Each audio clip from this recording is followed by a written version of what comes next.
제단의 뿔과 아래 전의 모퉁이와 사방 가장자리에 발라 속죄하여 제단을 정결하게 하고 그 속죄 제물의 수송아지를 가져다가 성전에 정한 처소 곧 성소 밖에서 불사를 지며 다음 날에는 흠없는 순염소 한 마리를 속죄 제물로 삼아 드려서 그 제단을 정결하게 하기를 수송아지로 정결하게 함과 같이 하고 정결하게 하기를 마친 후에는 흠없는 수송아지 한 마리를 때 가운데에서 흠없는 순양 한 마리를 드리되 나 여호와 앞에 받들어다가 제사장은 그 위에 소금을 쳐서 나 여호와께 번제로 드릴 것이며 7일 동안은 배일 염소 한 마리 갖추어 속죄 제물을 삼고 또 어린 수송아지 한 마리와 때 가운데에서 순양 한 마리를 흠없는 것으로 갖출 것이며 이와 같이 7일 동안 제단을 위하여 속죄제를 드려 정결하게 하며 드릴 것이요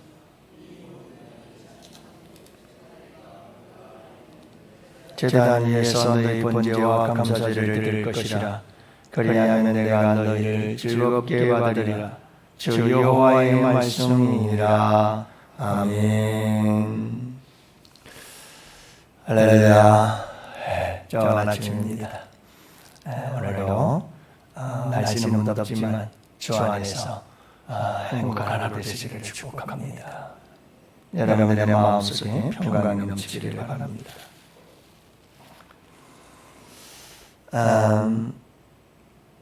정신 위생을 연구하는 데이비드 핑크 박사라는 분이 계시는데 인간의 안정과 평안을 누리기 위한 사박자 균형이라고 하는 내용을 발표를 했죠. 정신적으로 안정과 평안을 가지기 위해서 4개의 요소가 균형을 이루어야 한다 하는 거예요. 이 박사는 사실은 예수 믿는 사람이 아닌데 그가 말하기를 사람이 정신적으로 심리적으로 안정과 평화를 가지기 위해서 4가지 요소가 균형을 이루어야 되는데 무엇인가 하는 겁니다. 흥미로운 것은 첫 번째는 일이라고 하는 거예요. 사람은 일을 가지고 있어야 정신적으로 안정과 평화를 누릴 수 있다 하는 거고, 둘째는 쉼이 있어야 된다. 일하다가 늘 일만 해서도 안 되고 거기에 적절한 쉼이 있어야 그래야 정신적으로 안정을 찾을 수가 있다고 말합니다. 세 번째가 뭐냐면 사랑입니다. 사랑이 소중하다 하는 것을 말씀하고 있습니다. 여러분, 사랑할 대상이 있을 때 사람은 정신적으로 안정을 찾고 평안을 누릴 수 있다는 거죠. 넷째가 중요한 거예요. 예수 믿지 않고 크리스찬도 아닌데 이 사람은 정신연구를 하면서 4번째, 어떻게 인간들은 사람은 정신적으로 안정과 평안을 누릴 수 있을까 하는 요소 4가지 중에 하나가 예배다라고 말해요.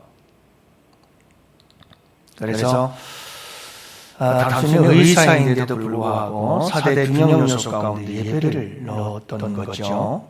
왜냐하면 인간이라는 존재는 신 앞에서, 신적인 존재 앞에서 여러분 자기 자신의 모든 것을 내어 맡길 수 있을 때 정신적 안정과 균형을 잡을 수가 있다라고는 연구를 했던 겁니다.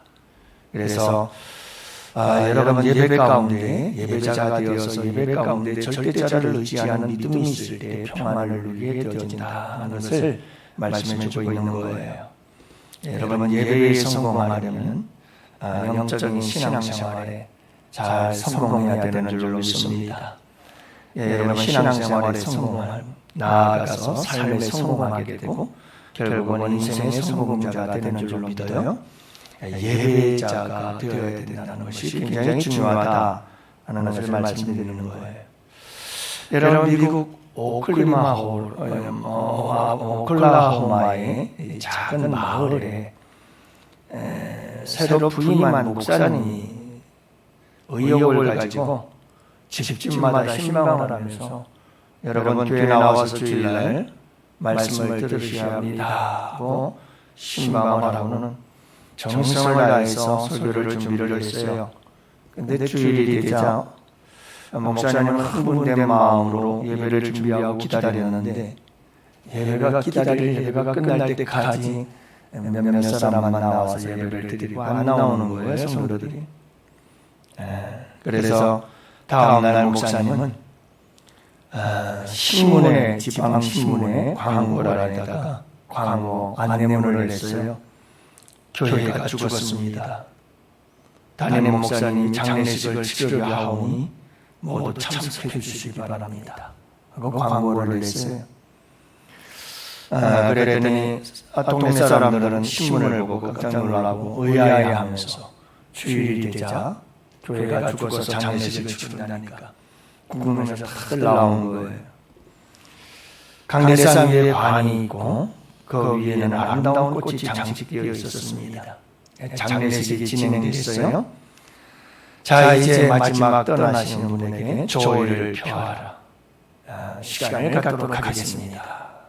그래서 이제 성도들이, 조객들이, 마을 사람들도 다 나와서 이제 마지막 떠나는 분에게 인사를 드리게 되는데 한 사람 한 사람 나와서 그 관의 뚜껑을 열고 그 관을 들여다봤더니 거기에 누가 나타났을까요? 거울을 갖다 놨어요. 그래서 들여다보는 사람이 관 속에 보이는 거죠. 관 속에 나타난 자기의 모습을 보고 누가 죽었는가, 내가 죽었구나 하는 걸 깨닫게 되어져요. 여러분, 예배를 잃어버리는 것은 죽은 거예요. 그래서 예배를 잃어버리는 게 영적인 죽음이에요.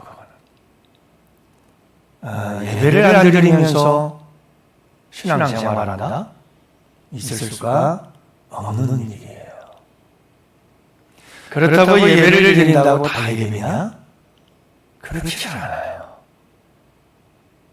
진정한 예배자들이 될 수 있기를 축복합니다. 예배의 회복이 모든 것의 회복의 시작이에요. 여러분, 예배가 회복이 되지 않으면 신앙생활에 영적인 회복이 따라올 수가 없어요. 그래서 예배는 참 목숨보다 귀하다 하는 걸 여러분 우리가 잊지 말아야 되고, 지금도 탈북민들은 북한에 있는 가족들과 통화도 하고 전화도 하고 다 한다고 그러잖아요. 돈도 보내고. 자, 근데 여러분 아직도 지하의 교회에서 얼마나 많은 크리스찬들이 목숨을 걸고 예배하는지 몰라요. 왜요? 예배는 내 신앙의 생명이기 때문에 그래요. 목숨보다 귀한 거죠. 성경책 한 권도 없습니다. 그래도 쪽복음, 종이 쪽지에 적힌 복음, 성경 몇 구절 가지고 함께 모여서 찬송도 제대로 부를 수 없습니다. 소리내서 부르다는 큰일 나죠. 그러니 여러분, 마음속으로 부르는 찬송, 우리는 얼마나 좋죠? 그렇게 소리 높여 찬양을 불러도 누가 뭐라고 하나요? 아무도 뭐랄 사람 없거든요. 여러분, 우리는 너무 예배 드릴 수 있는 환경과 조건이 너무 좋은데도 이 좋은 환경과 여건 속에 앉아서 우리 집보다 훨씬 낫잖아요. 에어컨 시원하고. 그런데도 진정한 예배자로 서지 못하는 것은 우리가 뭔가 문제가 있어요. 여러분, 예배를 회복하시기를 바랍니다. 예배를 회복하시기를 바랍니다. 그래서 오늘 말씀에 보면 43장부터 46장까지는 제사 회복에 대한 말씀입니다. 그래서 여러분, 성전의 여러 가지 구석구석 방들과 성전에 있는 제사장들의 방, 제사에 관련된 여러 가지 많은 그런 장소들을 돌아보면서 그 이야기들을 다 기록하고 있고, 그 크기들을 전부 다 청량해서 기록하고 있는 내용들이에요. 여러분, 우리 예수님 하나님께서 예루살렘을 회복하실 때 먼저 성전을 회복하지 않습니까? 성전 안으로 들어가시고, 그리고 성전에 임재하시고, 그리고 성전 가운데 하나님의 영광이 가득하고, 그리고 이어서 오늘 본문 말씀 속에서 이사야 43장부터는 제사에 대한 이야기들이 나오기 시작하는 겁니다. 그래서 뭐가 회복되는 거죠? 예배가 회복되는 거예요.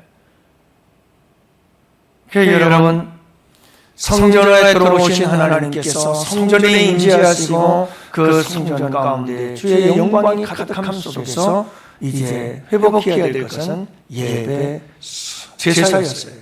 그래서 제사 규례에 대한 이야기가 46장까지 계속해서 이어져 가는 겁니다.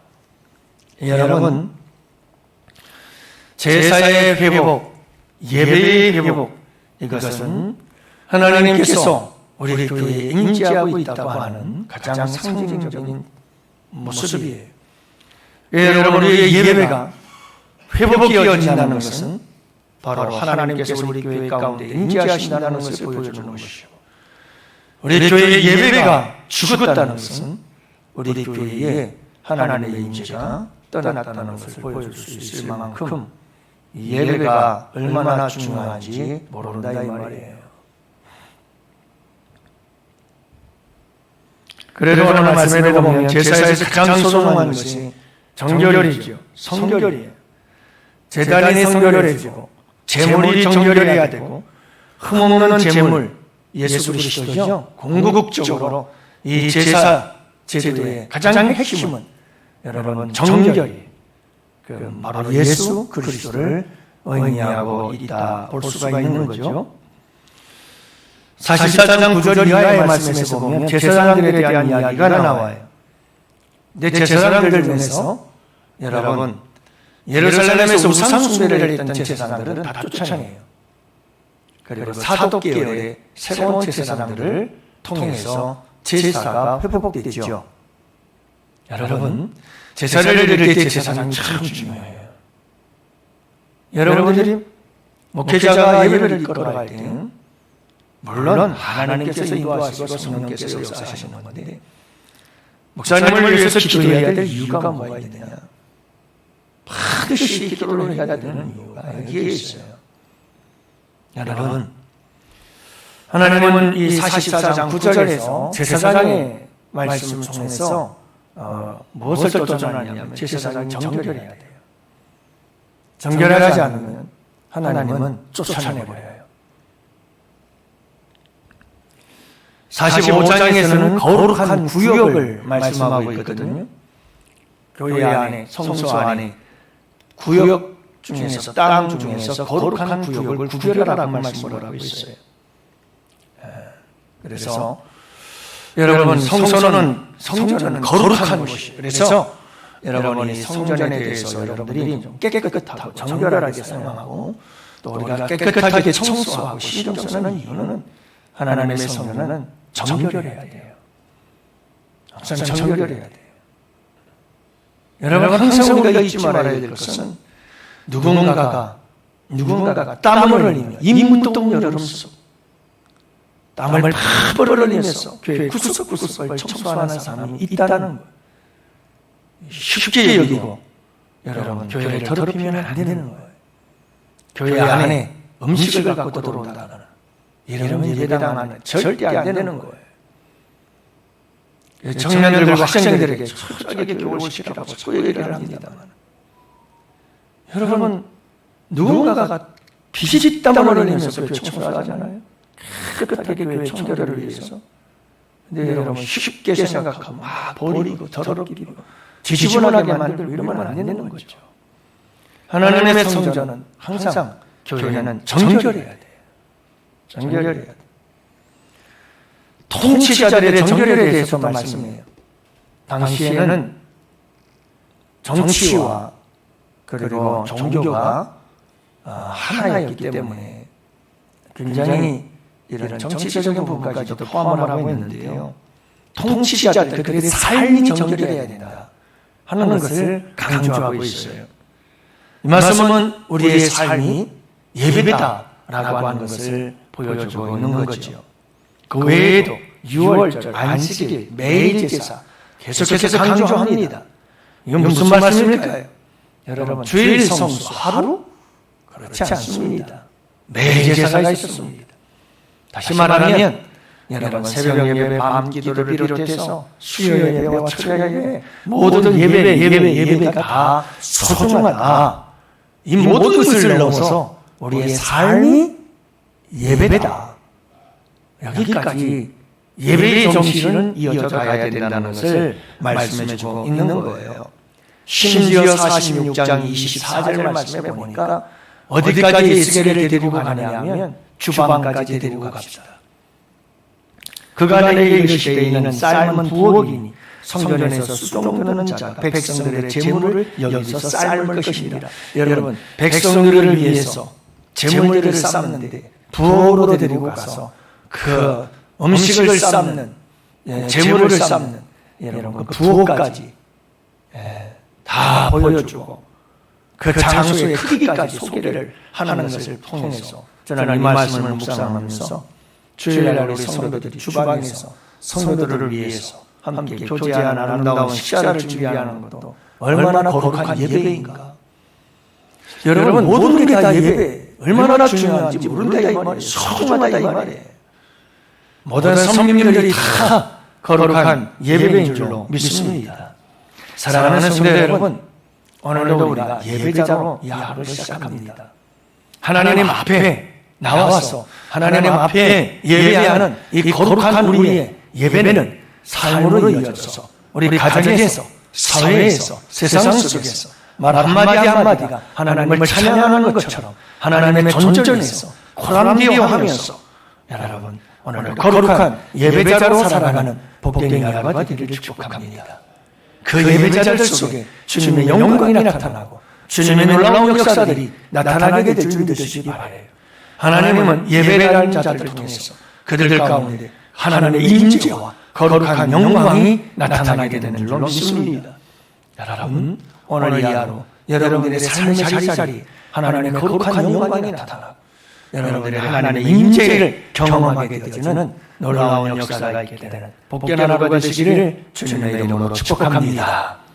오늘 함께 우리 환우들을 위해서 기도하시고 오늘 우리 청년들이 수련회를 떠납니다. 위에서 기도해 주시고 나라와 왕족을 위해서 기도하시고 하나님 우리 양원교회의 거룩한 부흥의 역사를 이루시고 평안하여 든든히 동안하는 교회가 될 수 있도록 역사해 주시고 악한 사탄 마귀 권세는 물리쳐 주시옵소서. 우리 나같이 조선들 주여 부르짖고 기도합시다.